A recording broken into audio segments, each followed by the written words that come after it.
Yes Jagtial ఇప్పటికే అధిష్టానం నిన్న ఇద్దరిని అటు జీవన్ రెడ్డిని ఇటు సంజయ్ కుమార్ను అంటే అధిష్టానం బుజ్జగించింది.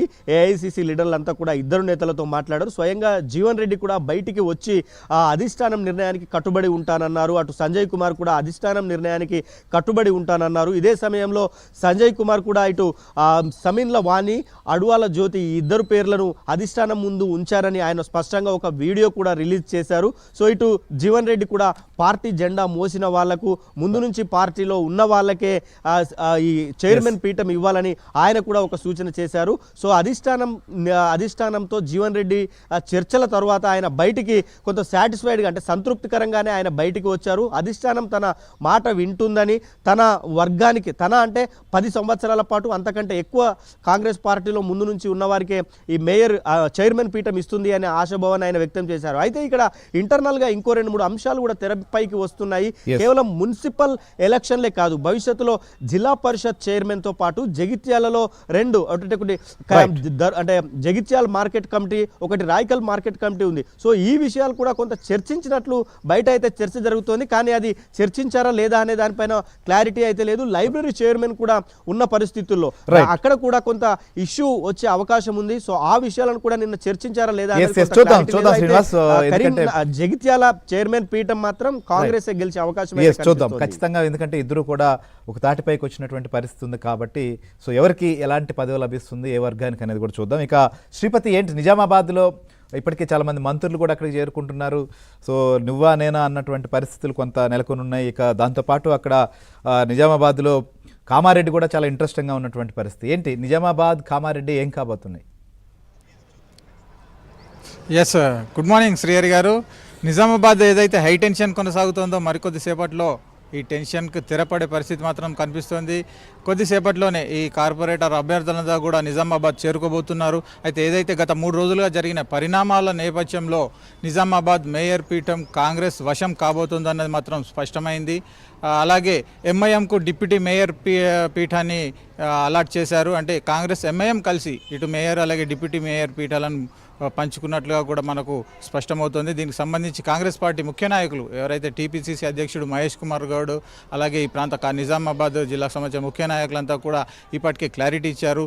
మొత్తంగా 60 డివిజన్లలో పూర్తిస్థాయి మెజారిటీ ఏ పార్టీకి కూడా రాలేదు. బీజేపీ ప్రధానంగా 28 స్థానాల వద్ద ఆగిపోయింది. అంటే మ్యాజిక్ ఫిగర్ 31 అండ్ 31 స్థానాలు వచ్చిన వాళ్ళు ఇక్కడ మేయర్ పీఠాన్ని కైవసం చేసుకునే పరిస్థితుల్లో బీజేపీ 28 స్థానాల వద్ద అయిపోయింది.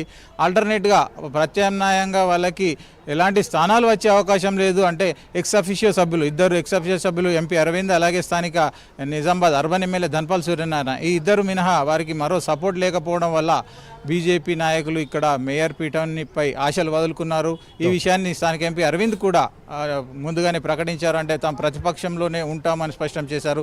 దీంతో ఇక్కడ మేయర్ పీఠం కాంగ్రెస్ కైవసం చేసుకోవడం విషయంలో క్లారిటీ వచ్చింది. దీనికి సంబంధించి కొద్దిసేపట్లోనే ఇక్కడికి టీపీసీసీ అధ్యక్షుడు మహేష్తో పాటు జిల్లా ఇన్ఛార్జి మంత్రిగా ఉన్న సీతక్క వస్తున్నారు. అలాగే మున్సిపల్ ఎలక్షన్స్ ఇన్ఛార్జిగా ఉన్న మంత్రి ఉత్తమ్ కుమార్ రెడ్డి కూడా ఇక్కడికి రాబోతున్నారు. అంటే ఈ ముఖ్య నాయకులంతా కూడా నిజామాబాద్ రావడం కూడా ఒక ప్రాధాన్యత సంతరించుకుందని చెప్పుకోవచ్చు. ఏదైతే మనం ముందు నుంచి కూడా చర్చించినట్లుగానే నిజామాబాద్పై కాంగ్రెస్ పార్టీకి సంబంధించిన ముఖ్య నాయకులంతా కూడా దృష్టి పెట్టారు. స్వయాన ఇది టీపీసీసీ ప్రెసిడెంట్ మహేష్ సొంత జిల్లా కావడం, అలాగే ఆయన ప్రతిష్టాత్మకంగా ఇక్కడ విజయాన్ని తీసుకోవడం వల్ల ప్రత్యేకంగా దృష్టి పెట్టారు.